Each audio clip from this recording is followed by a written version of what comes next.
Здравейте, приятели! Аз съм Калоян Кралев и съм управител на автосалон Кралев Ауто. Почти на всеки един от нас през годините му се е случило да договаря цена. Било то за обява по интернет, на пазар или за покупка на автомобил. В това видео искам да споделя един от методите, по които да не го правите, защото освен, че няма да доведе до сваляне на цената, може дори да ви откажат да ви продадат автомобил. Какво имам предвид? Пресен случай от преди няколко дни. Идва клиент при мен, харесва си автомобил.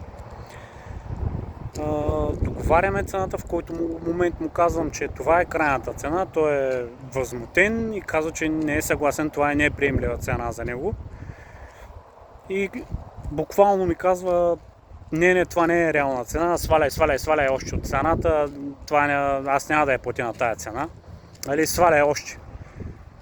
При което аз му обяснявам спокойно, че цените ги определям аз и че с това държание няма как да постигнем някакво разумно решение за цената. При което той беше много учуден. Съответно не достигнахме до неговата цена и той беше разочарован, едва ли не. Така не успяхме да осъществим продажбата, въпреки че цената, която той ми предложи, ме устройваше, но поведението не беше адекватно. И така приключихме с продажбата. Какво имам предвид? Не се опитвайте да казвате или да казвате на продавача на каква цена да ви продаде стоката, защото това не работи. Не можете да заповядвате на продавача на каква цена да ви продаде дадената стока. Вместо това, ако попитайте съвсем нормално каква отстъпка може да ви направи, докъде може да варира цената, или имам такъв бюджет, трябва от тях да отделя за регистрация и за обслужване, бихме ли били постигнали някакъв резултат в крайната цена, в този бюджет, който мога аз да се вместя.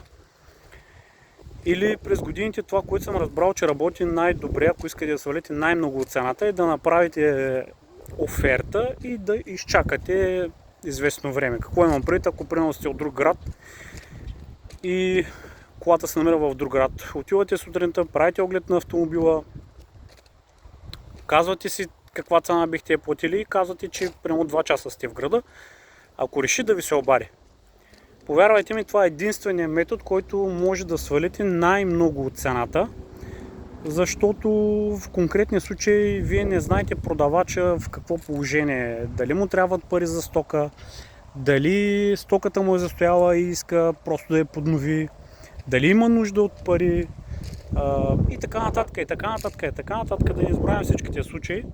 Просто това е метода, с който може да свалите най-много от цената, вместо това да му заповядвате. Повярвайте ми, 99,9% няма да се случи, ако му заповядате да яде на дадената цена.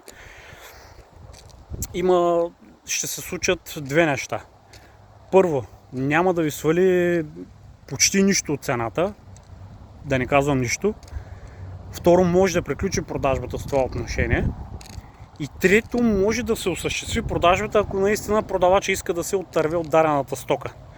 Иначе с това отношение, което е, просто няма как да се случат нещата. Така че вместо да му заповядвате, най-добрият начин е, ако искате да свалите най-много от цената, направете вашата оферта, изчакайте известно време, разберете се с продавача дали вие ще се обадите, дали той ще се обади след това време, което сте си дали за размисъл.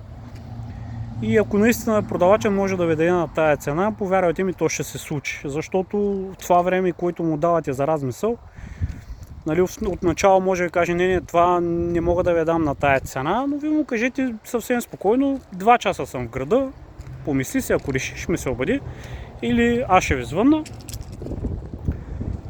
Това е единственият метод, с който да свалите най-много от цената. Това е от мен. Надявам се видеото да ви е било полезно. Желая ви успешен ден!